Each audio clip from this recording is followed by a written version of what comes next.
The entire year of 2016 was rich in turning points in the world of hip-hop, leaving behind many legends and trends that still influence the industry today. Remember Pokemon Go? Or those first short Vine videos? And the legendary bottle flip challenge?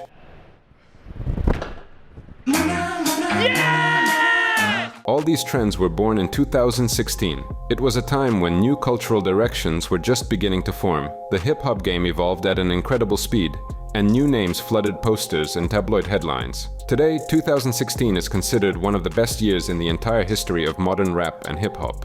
Most of the artists who could be called freshmen in 2016 are now indisputable titans of the industry and legends of the 2010s. When we think back to 2016, the legendary XXL Freshman and its artists come to mind. For example, here's Black Beatles.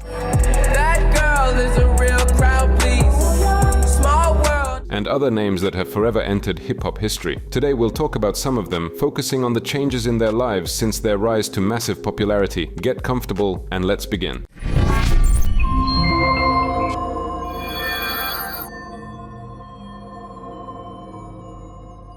The amount of legendary music released in 2016 is simply insane. Undoubtedly, one of the most legendary albums of the hip-hop era was The Life of Pablo. It's important to note that while Kanye was not a newcomer by 2016, this album is still considered one of the best of his career and one of the most successful of the year. The record featured notable artists such as Frank Ocean, Kendrick Lamar, Young Thug, and Designer, among others. The album was remembered for many hits, and it was clear Kanye was at the top of his game. However, by 2016, Kanye West began a downward path reflecting challenges in his personal and professional life. On November 21st, 2016, West cancelled 21 concerts of the St. Pablo tour after several no-shows and shortened performances. He was placed under psychiatric observation at UCLA Medical Center and spent Thanksgiving weekend in the hospital due to temporary psychosis caused by sleep deprivation and dehydration. After that, Kanye went silent on Twitter and in public life for 11 months. Later, he faced numerous life challenges, including his divorce from Kim Kardashian. In the following years, Kanye released several more albums, including the undeniably successful Ye and Jesus is King. However, the artist later faced cancel culture. We covered in detail in our recent video how one interview caused him to lose nearly everything. While at the height of his fame, he was one of the most influential hip-hop artists, but over time, his antics and controversial statements attracted more public attention. Over time, his music became less viral, and public opinion leaned toward him being mentally unstable. However, some argue that it was precisely these mental health issues that helped Kanye achieve such great success. Another undeniable legend of 2016 is Lil Yachty. Hey lil' mama, would you like to be my sunshine? Nigga, touch my game, we gon' Only a year passed between the release of his debut EP and his rise to global fame. The optimistic guy with red dreads, rapping over minimalist beats with a raspy voice, quickly took over the internet. Lil Yachty's debut mixtape, Lil Boat, was released in March 2016. In April 2016, Lil Yachty collaborated with Dram on the hit Broccoli, which reached number 5 on the Billboard Hot 100. By early summer, Lil Yachty announced he had signed with Quality Control Music, Capitol Records, and Motown Records. In July of that year, he released his second mixtape, Summer Songs 2, featuring G Herbo, Offset, and his former collective, Sailing Team. I just hit Rodeo and I spent like 10 G's. That same summer, Lil Yachty participated in the legendary 2016 XXL Freshman Cypher. To this day, that issue is considered the best in the magazine's history and the most viewed on YouTube. We'll talk about him and the other participants later. Lil Yachty's future turned out pretty well. The artist continued to experiment, selling out massive venues and releasing new albums. One of his future hits, Coffin, became one of his best works.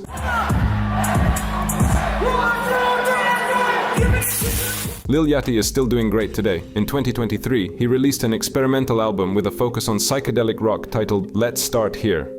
Can't be escaped, I'm on every channel. What's wrong? The album was a hit, and most fans were pleased with Lil Yachty's new style. This year, the artist launched his own collective, Concrete Boys. The concept brings together creative but unknown individuals with something to say on the mic. Ain't no nigga that I trust to knock off the dust.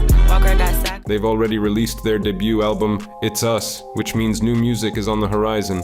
Lil Yachty had previously tried to assemble a team of freshmen called the Sailing Team. However, it didn't lead to success. He spent a lot of money but didn't achieve the desired effect. Lil Yachty has now returned to this idea with renewed energy and vast experience. Being a multi-hit maker, it will be much easier for him to guide his protégés and achieve new collaborations. It's safe to say that Lil Yachty has had a brilliant career. His flow always surprises, his videos gain millions of views, and his albums never disappoint. Next, let's talk about Travis Scott.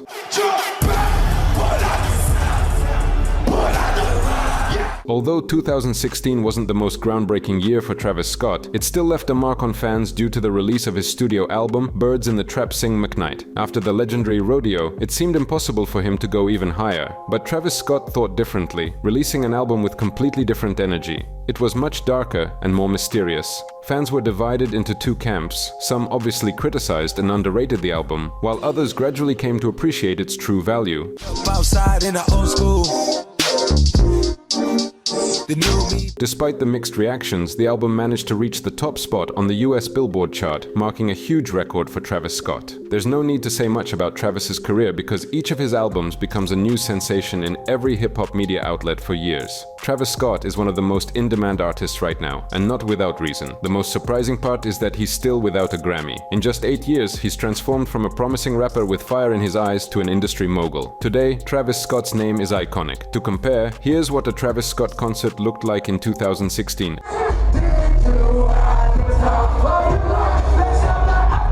And here's what it looks like now.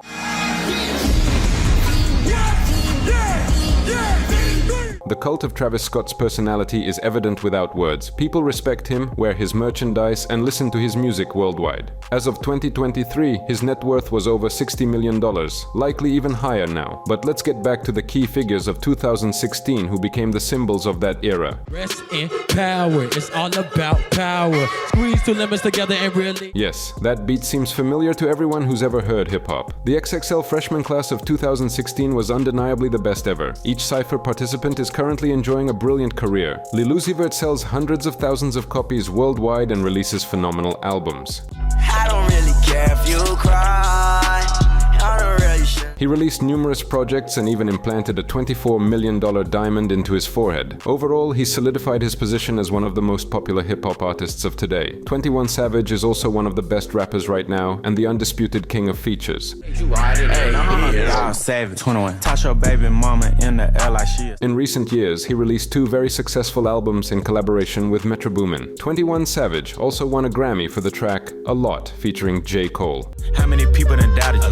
Left you out to rap? A lot. How many pray that you flop? A lot. He also released a new album earlier this year. 10 buddies eat up all the beef. 21. You gave me your ass to kiss, but want the all of me. Kodak Black remains as wild as ever. Most of his career seems to be spent in and out of jail. Just take a look at his number of mugshots. Most of the charges he faces are typical for his image: drug trafficking, weapons possession, and more. Despite this, Kodak Black still releases new projects often. Recently, he appeared on the second part of Vultures. I'm dragging my nuts, got my dick out the dirt, put it right in her butt, got her twerking and turk. The most underrated rapper from the 2016 cypher is Denzel Curry. However, this doesn't mean his music isn't good. On the contrary, his early work contains a lot of gems. Denzel Curry started his career as part of the group Raider Clan, which eventually disbanded. His album Taboo is one of the strongest conceptually. Suicidal thoughts, call it gurgle pain. Denzel Curry's lyrics often touch on important themes and have hidden meanings, so his music might be underrated. At one point, Denzel Curry lived with the next star we'll discuss, xxxtentacion.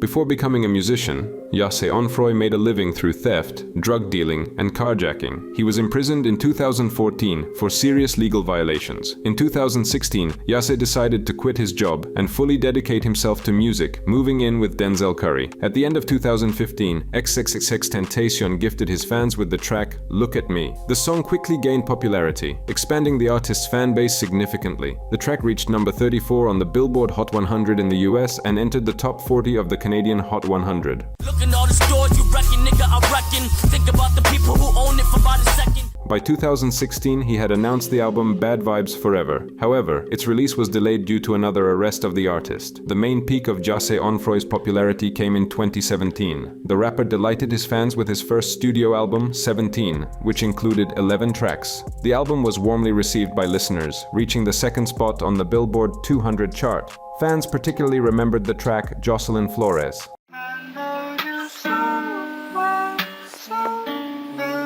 Later, the singer released the song Hope, dedicated to the victims of the Stoneman Douglas High School shooting. The tragedy occurred in Parkland, near the home of the hip-hop artist. Okay, she keep calling every single night. Then the artist presented his second album titled Question Mark. It included 18 tracks spanning various genres, from emo rock to Spanish pop. The album debuted at number 1 on the US Billboard 200 chart, while the single Sad reached number 7 on the Billboard Hot 100. The song Moonlight won the hearts of hundreds of thousands of music lovers.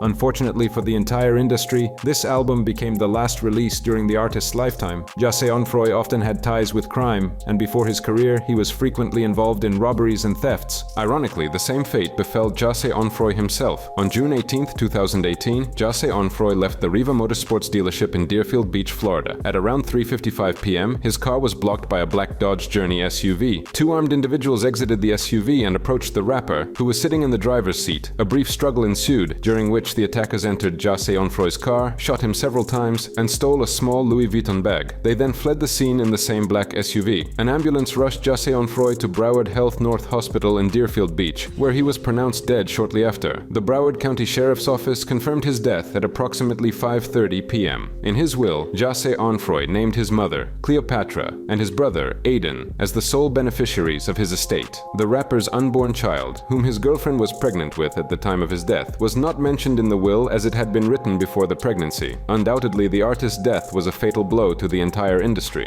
xxxtentacion left a significant legacy through his unique music and emotional lyrics. His death was a tragic loss for the industry, but his legacy continues to live on in his music and art. Another unquestionable legend of that era was Lil Peep.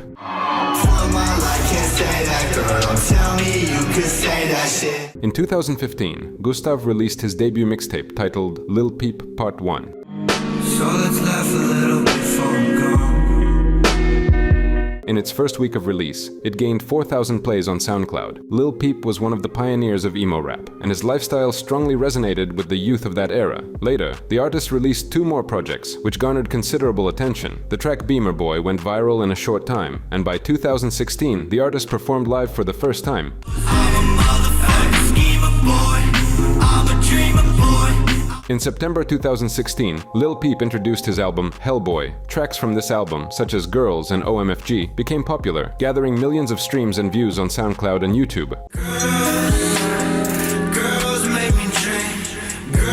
The success of Hellboy prompted Lil Peep to embark on his first solo tour across the US, titled The Peep Show. The tour began in April 2017 and ended in May of the same year. Later, the artist left the Goth Boy Clique collective, which helped him rise to fame, and moved to London. Afterward, the artist planned a world tour, which was cut short due to his untimely death. Lil Peep was set to perform in Arizona, where the show had sold out. However, the event never took place. Fans of the artist were well aware that Gustav often struggled with addiction to alcohol and drugs. Shortly before the concert, Gustav consumed a substance that ultimately took his life. The rapper was found unconscious in his personal tour bus. Some believe that Lil Peep could have been saved, as his friends, upon seeing him lying on the couch with his head tilted back, thought he was sleeping. Lil Peep passed away at the age of 21, and his death caused an uproar on the internet. Nearly every rapper and media personality reacted to his passing, including xxxtentacion. Notably, shortly before his death, Lil Peep had a falling out with his colleague Lil Tracy, one of his best friends and a frequent collaborator on his releases. Until the moment of his death, Lil Peep believed that Tracy was angry at him due to their disagreements. Tracy, undeservedly in Lil Peep's shadow, produced music that was no less impactful than Lil Peep's. There's a deeply emotional video online of Lil Tracy performing their collaboration after Lil Peep's passing.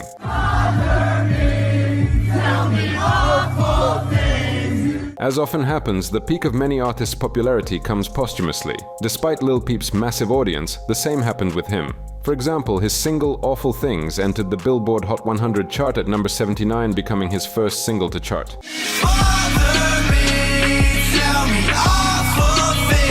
Lil Peep had a special connection with his Russian audience. One of his most popular music videos, Ben's Truck, was filmed in Russia. This is what the artist said about the country after his concert. "In Russia, they welcomed me like I was a god. I miss you, Russia. I promise I'll come again." Who could have known that this would be Lil Peep's last visit to Russia? Another central figure of 2016 was Young Thug. It's worth noting that he started making music long before this and had already gained local popularity. Sometimes it seems like Young Thug was simply born to rap. Just take a look at his first track, where he isn't even listed as a featured artist. You know I throw the work and they catching it like mouse. And what? I'm talking real man, I think. Wider popularity came to Young Thug in the mid-2010s. During this period, the artist faced a number of challenges and obstacles, whether from his label or the delay of his album due to Lil Wayne's copyright claims. This happened with the mixtape Barter 6, which was supposed to be his debut mixtape and titled Carter 6. If you play, they make you great, baby. In 2016, Young Thug collaborated with Kanye and participated in the recording of the previously mentioned The Life of Pablo. Shortly after, he announced a new self-titled mixtape, Jeffrey. After the rave reception of Barter 6 by fans, the new release was destined for success. The album cover shows the artist dressed in an androgynous dress designed by Italian designer Alessandro Trincone and photographed by Garfield Lamont. Some of the strongest tracks include Wyclef Jean and Floyd Mayweather, where Young Thug gathered future stars of the industry. It seems Young Thug became the only rapper allowed to appear publicly in a dress. His flow and charisma on beats electrified the audience, and headlines raved about a new legend. Soon after the success of the album, Young Thug decided to launch his own label, which would be called YSL Records. The lore of this label deserves its own video because, in a short time, the team achieved brilliant success. It included Gunna, the now-deceased Lil Keed, Lil Duke, Yak Gotti, Young Kayo, Strick, and T-Shine. The artists even have a compilation album in their discography. YSL is one of the most legendary labels of its era and represents a large number of culturally valuable artists. However, as often happens, the group eventually had to answer for their activities and the lyrics in their songs before the law. In the spring of 2022, 28 people associated with YSL faced 56 charges, including under the strict RICO law. In 2014, Young Thug rented an Infiniti Q50 sedan, from which Donovan Thomas was later killed. This event divided Atlanta into two groups, YSL and YFN. In documents from journalist George Chidi, who spent years gathering information on crime in the city, it's claimed that Young Thug ordered the murder of YFN Lucci, the leader of the rival group. In March, there was an attempt on Lucci's life. Close friend of Young Thug, Gunna, was accused of distributing various substances, possessing stolen firearms, and creating videos promoting street gangs. The police, who had been wiretapping Young Thug's phone for years, used the artist's lyrics filled with criminal elements in court. Along with Young Thug, his biological brother Unfunk and friend Yak Gotti were also arrested. They are members of his crew and, according to documents, part of a criminal group. The artist and his associates face up to 20 years in prison. Most of the accused are now free, including Gunna. However, Young Thug continues to await a court decision, with each trial being delayed. Despite being in custody, his music continues to be released. Last year, the artist remotely released the album Business is Business. The album cover shows Young Thug sitting in a courtroom, alluding to the difficult times the artist is currently experiencing. Notably, Gunna was not featured among the guests on the album, sparking further rumors about his involvement in testifying against his colleagues. However, there is still no official information on this matter. That's all. Thank you for watching. Leave your comments on legendary artists and albums in your opinion. Don't forget to like and subscribe. See you all next time.